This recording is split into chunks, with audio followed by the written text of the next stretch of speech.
Alright, so there are a few ways to fill these differentials. I bought this little plastic device from Amazon, thinking this would make it easy to just pour the fluid into the diff. It seems simple enough, just place the device into the fill opening like this, and then add fluid. It can work, keyword can. However, it's such a long process because you need to slowly pour a tiny bit of fluid in at a time. And the minute you get impatient, which will happen, the fluid will start pouring out of the sides.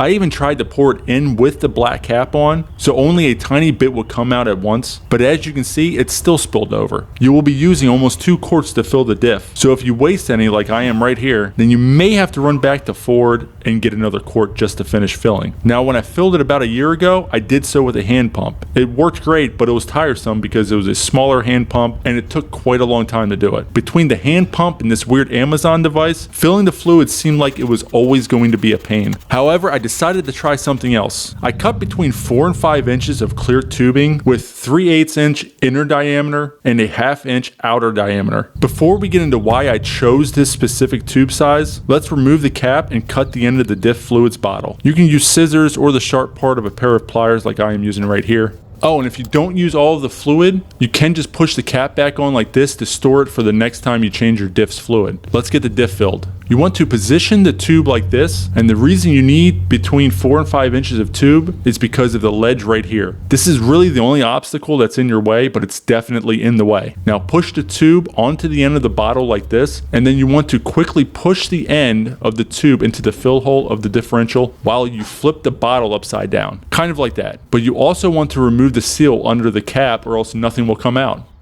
Let's try that again. Put the tube over the bottle's end, and then flip the bottle upside down while pushing the tube into the fill hole. There we go. Now we can see the fluid going into the diff. This fluid is pretty thick, so go ahead and squeeze the bottle to speed up the process. You can see the clear tube not only allows you to see the fluid, which is convenient in itself, but also fits very snug over the end of the bottle, preventing any fluid from spilling out. Now that's not the only reason why I chose this specific tube size for my truck. I bought a 10-foot roll off of Amazon for about 10 bucks, which is perfect because I will be using about 4 feet to fill my transmission fluid each time I fill it, so that means I can fill it twice, and another 4 inches for both the transfer case and the front differential. So a 10-foot roll with 3/8 inch inner diameter and a 1/2 inch outer diameter will be used multiple times for multiple maintenance items for my truck. All of that for about 10 bucks. That's a great deal. Now you want to keep squeezing it until fluid starts leaking out, just like that. I like to squeeze the bottle a little bit more after I first see it leaking to ensure it is really full and I did not accidentally pull the clear tube out too far by accident. When you start seeing the fluid drip out at a faster rate, then you know it's full and you can remove the bottle. The best way to check the fluid is to stick your finger in the hole and then see if any fluid touches it. As you can see, there's fluid on my finger, which means the fluid is at the correct level. So we are good to go. Now I'm going to wipe off the fluid that leaked out and then we can move on. Okay, so you want to apply some kind of thread sealant to the thread of your fill plug. I personally like this sealant from Permatex. Go ahead and remove the cap and then wipe the brush along the side because you don't need very much of it. You are just trying to very lightly coat the threads. When you start applying the sealant to the threads, don't overthink it. Just act like you are painting something, just like this.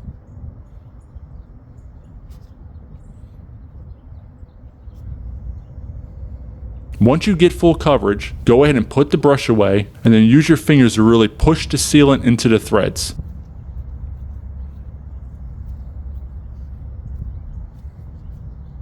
Now you can screw in the fill plug and get it finger tight. Before moving on, make sure you change out your gloves to prevent the sealant from getting all over your torque wrench. Now we can torque the fill plug down to 22 foot-pounds.